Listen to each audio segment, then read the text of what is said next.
আসসালামু আলাইকুম ফ্রেন্ডস, আমি Shelly. Shelly's crafting video channel থেকে আবার আপনাদের মাঝে হাজির হয়েছি। চলুন দেখি আজকে ভিডিওতে থাকছে কি।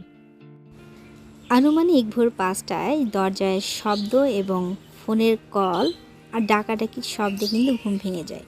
আর ঘুম ভেঙে দরজা খুলে দেখি আমার জন্য অপেক্ষা করছে একটি দুর্দান্ত অভিজ্ঞতা। নীলগঞ্জে পড়া যাকে দেখতে পাচ্ছেন সে আমার মামা। এই ট্যাটার সাহায্যে 10 কেজির উপরে এই বোয়াল মাছটি ধরতে যে ট্যাটাটি ভেঙে যায় আর ভাঙা অংশটি কিন্তু ফুলকার মধ্যে দিয়ে গেঁথে মাছটিকে দুজনে ধরাধরি করে নিয়ে আসছে। মামা এই মাছটিকে ধরেছে যমুনা নদীর বাঁকে, জাস্ট হাঁটু পানি থেকে। চলুন আমরা এই এক্সপিরিয়েন্সের সাক্ষী হই। এই মাছটিকে বলা হয় আষাঢ়ের বোয়াল।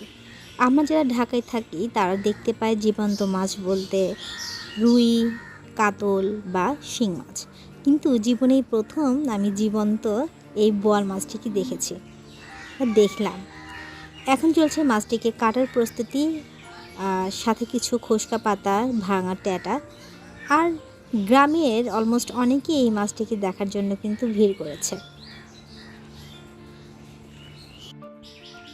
মাছের চামড়ার উপরের দিকে যে কালো শ্যালো ভাবটা থাকে সেটি ঘষে তোলার জন্য এই খোসকা পাতাটা ইউজ করা হয়েছিল। মাছ কাটাকাটি স্টার্ট হয়ে গেছে। মাছটি অনেক বড় আর পিচ্ছিল থাকায় অনেক সময় লেগেছিল মাছটি কাটতে। দেখতে পাচ্ছেন 3জন মিলে কাটছে আর আশেপাশে উৎসুক জনতা কিন্তু দেখছে। আমার রিকোয়েস্ট, এর গেট আপ এবং যারা মাছ কাটা রক্ত আমরা দেখতে পাই না তারা কিন্তু এই সময়টুকু স্কিপ করে যাবেন। মামার ডাকাডাকিতে খুব ভোরে ঘুম থেকে উঠে এই মুখ হাত না ধুয়ে কিন্তু আমি বের হয়েছিলাম আর এই ভিডিওটি করছিলাম। আম্মু বলেছে যেহেতু ভাইয়া গ্রামে আসে নাই তাই ভাইয়াকে তুমি এই ভিডিওটা করে পাঠিয়ে দিও। তো সেই উদ্দেশ্যে এই ভিডিওটি তৈরি করা। আর আরেকটি কারণ হচ্ছে এই ভিডিওটি আপনাদের সাথেও শেয়ার করতে পারছি। এছাড়া আমরা যারা এ ধরনের অভিজ্ঞতা সরাসরি সম্মুখীন হইনি তারাও কিন্তু আমার এই ভিডিওটির সাহায্যে একটু হলেও এই অভিজ্ঞতাটা ফিল করতে পারবেন। কাটিং প্রসেসটা কন্টিনিউয়াসলি চলছে আর এই মাছ থেকে ডিম পাওয়া গেছে 2.5 কেজির মতো। আপনারা দেখতে পাচ্ছেন গিলা এবং ফুসফুস। বোয়াল মাছের পছন্দের অংশ আমার এই দুটি। আমি সাধারণত বোয়াল মাছ খাই এই দুটি অংশের জন্য। আমরা যারা ঢাকায় বাজার থেকে এই বোয়াল মাছ কিনি এবং কাটিয়ে নিয়ে আসি তারা জানি যে এই বোয়াল মাছের সাথে কিন্তু ফুসফুসটা তারা দেয় না। মাছ ব্যবসায়ীরা সাধারণত খুব চড়া দামে নাকি মেডিকেল লোকদের কাছে এই ফুসফুসটা বিক্রি করে দেয়। আমি যেহেতু ছোট থেকে ঢাকায় বড় হয়েছি এবং এলাকার মাছ ব্যবসায়ীরা জানেন যে আমি ফুসফুস খেতে খুব পছন্দ করি, তো তারা নিজ দায়িত্বে কেউ যদি রেখেও দেয় পরে প্রায় সাথে সাথেই ফুসফুসটি তারা বাসায় এনে পৌঁছে দেয়। ব্যাপারটি হাস্যকর হলেও এটি কিন্তু সত্য।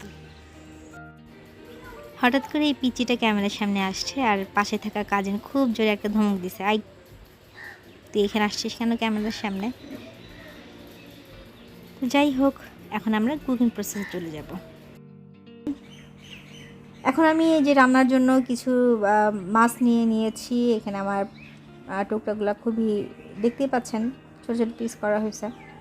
মোটামুটি ওনারা ওনাদের মতো করে পিস করে দিচ্ছে যে যেমন করে পারে।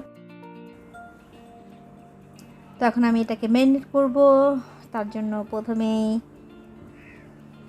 3 টেবিল চামচ পরিমাণ আমি আদা রসুন বাটা দিয়ে নিয়েছি।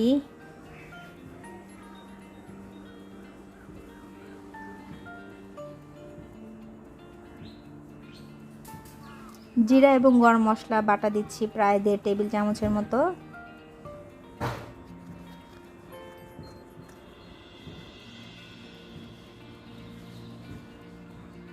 এখানে আমি মাছের পরিমাণটা নিয়েছি প্রায় 2 কেজির মতো। এখানে আমি মরিচের পাউডার দিচ্ছি, এটাও প্রায় 1.5 টেবিল চামচের মতো। পরে আমি একটু দিয়েছিলাম, হলুদটা সম পরিমাণই দিচ্ছি 1.5 টেবিল চামচের মতো।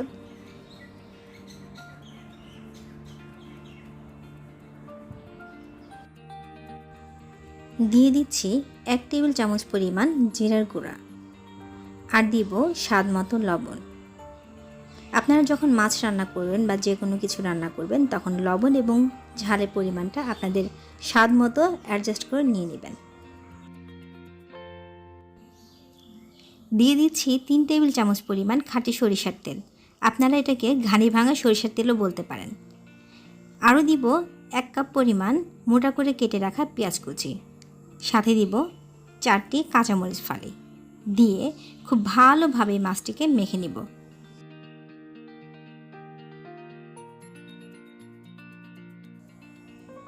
আমাদের মাছ মেখে নেওয়া হয়ে গেলে এটিকে আমরা ঢেকে রেখে দিব আধা ঘন্টার জন্য।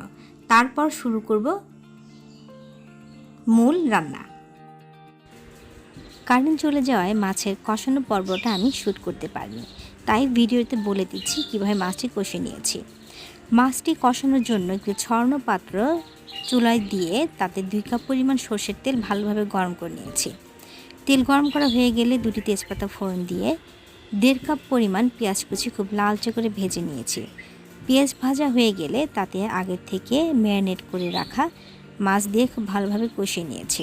কষানো হয়ে গেলে আগের থেকে টুকরো করে রাখা 5টি মাঝারি সাইজের আলু ভেজে নিয়ে পাত্রে ঢেলে দিয়েছি। দিয়ে পরিমাণ মতো পানি দিয়ে মাছটিকে ভালোভাবে জাল করে নিয়েছি ঝোলটা গাঢ় হয়ে যাওয়া পর্যন্ত। ঝোল পরিমাণ মতো গাঢ় হয়ে গেলে এতে আমি 8 থেকে 10টি কাঁচামরিচ ফালি দিয়েছি এবং 1 চা চামচ পরিমাণ ভাজা জিরা গুঁড়ো দিয়ে এই তরকারিটাকে আমি 2 মিনিট ঢেকে রেখেছিলাম।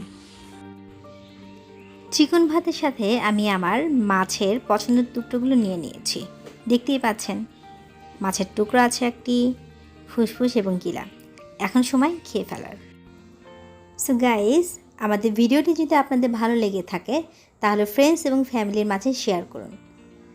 আমাদের চ্যানেলটি সাবস্ক্রাইব করে বেল বাটনটি অন করে রাখুন, যাতে করে চ্যানেলের নতুন ভিডিও আপলোডের সাথে সাথে আপনার নিকট পৌঁছে যায়।